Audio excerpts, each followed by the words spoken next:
Okay, well, we'd like to welcome to MITechNews.TV Dr. Celine Arslan, who is a professor of mechanical robotics and industrial engineering here at my employer, Lawrence Technological University. Now, we've got a little bit of a different slant on engineering at Lawrence Tech, and our Department of Biomedical Engineering is adding a new degree program this year at the master's level. First of all, Celine, welcome to the show.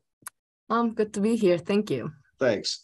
So Lawrence Tech is establishing a Master of Science in Cardiovascular Perfusion through the Department of Biomedical Engineering.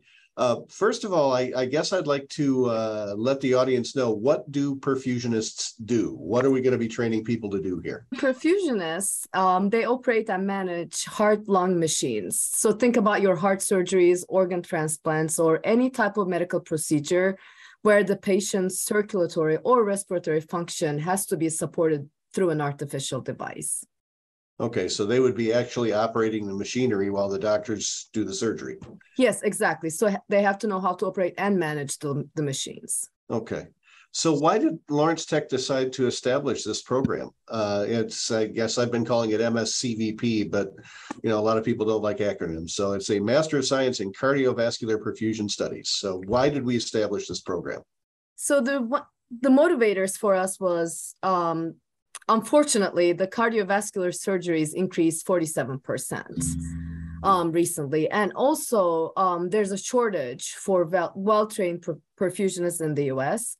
38% of them the active 38% are expected to retire within the next 10 years. Oh, my. Yes. So we would like to, that's what motivated us. And I think the COVID pandemic definitely increased the retirement rates for that as well. So that's one of the reasons that we chose to partner with Comprehensive Care Services. And they're one of the largest perfusionist service providers. And hopefully we would like to create a preeminent perfusion program, not only in the state of Michigan, but also in the country. So how did, let me tell the folks a little bit about that. Comprehensive Care Services is a cardiovascular perfusion provider, and they have contracts with, if my memory serves, about 200 hospitals in 20 states, and they happen to be based right here in Michigan, in Plymouth. So how did we select Comprehensive Care Services as a partner for this effort? Well, you actually answered your own question, Matt. So the 12% of the U.S. perfusionists are, the CCS, you said that people don't like acronyms. So Comprehensive Care Services, they employ 12% of the U.S. perfusionist workforce. And like you said, they work with over 140 cardiac surgery programs, and they service over 200 hospitals. And again, they're like a 20-minute drive from Lawrence Tech University. So given their stellar reputation in the healthcare network in the US and the proximity to Lawrence Tech, they made it an ideal partner for us. And this will be the only cardiovascular perfusion program in the state of Michigan. And I think it's kind of interesting that it's housed within a college of engineering. What do you see as the advantages of having a program housed within a college of engineering? I know you automatically, when you think about cardiovascular word, you think that, oh, why is it not housed under medical school or health sciences or even College of Sciences? But the first Master of Science in Cardiovascular Perfusion program in the nation was actually started and is still being housed in an engineering program. I'm not going to name names.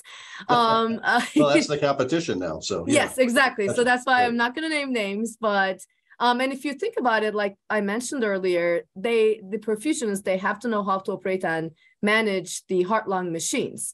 So there's a connection with the engineering, and the students have to have a solid understanding of how some of the engineering principles work, like the fluid flow, the instrumentation.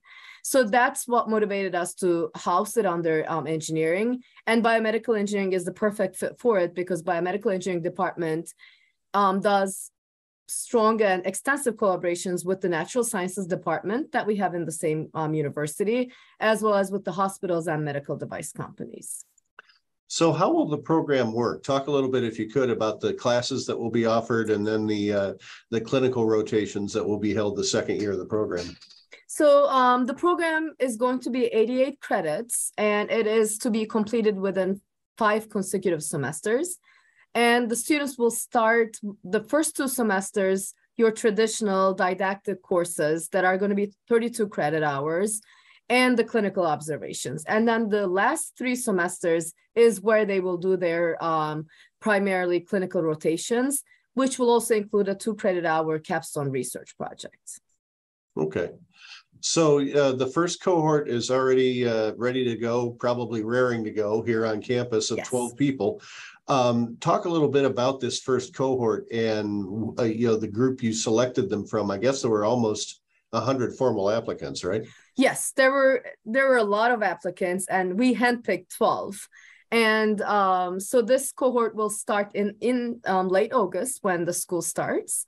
And then the next cohort, if the people are interested on signing up, we will open it in August 2022, which is this month. Now we're in August 1st, and we have a rolling admissions process. So, and if anyone is interested, they can go to the Lawrence Tech's Biomedical Engineering Department website, and we have the Master of Science of Cardiovascular Perfusion under there. And there's a lot of frequently asked questions. And they should be able to answer all the questions that any person who's interested in applying to the program. Okay. So what kinds of people are considered for this program? I mean, I know you have to have a bachelor's degree in some sort of related field. What kind of fields would these people come from? So registered nurses is one of them, and you can have also a Bachelor of Science in Engineering too, that if you want to apply for the program. Other than registered nurses, there's also the respiratory therapists that they can apply for the program. And if you have a Bachelor of Science in Engineering, you should also have coursework in anatomy, psychology, physiology, not psychology, physics with lab, and also organic and inorganic chemistry. So you have to have those in your back pocket to be eligible to be considered for the program. Okay. So tell me a little bit about the CCS. I know they have a very advanced simulation lab where students will get their hands on this equipment for the first time, but they also have a wide variety of clinical sites where you could do rotations, right? Yes. So our students will be able to do rotations nationwide. So they're not necessarily stuck in Michigan. Not that it's a bad thing to be in Michigan, but then they can do their rotations nationwide. So that also gives them a big advantage if they would like to travel. Yeah, and I know the program's director at CCS is a gentleman named Kevin McCusker, who I have interviewed a couple of times, and he's probably out there saving somebody's life right now. But one of the interesting things he told me about this is that because this is a specialty that is not resident at a hospital, it's part of a company that goes to different hospitals. The way he described it to me is that you learn how to play a variety of instruments because the music, but you're always playing on somebody else's piano. That's very true. Very true. The equipment's a little bit different everywhere you go. You have to learn a little bit more flexible. That's very true. Yeah, and it's an interesting specialty. It's not just open heart surgery that these people work in, right? There's also transplant surgery, and there's been some things where they've been called into more action because of COVID, right?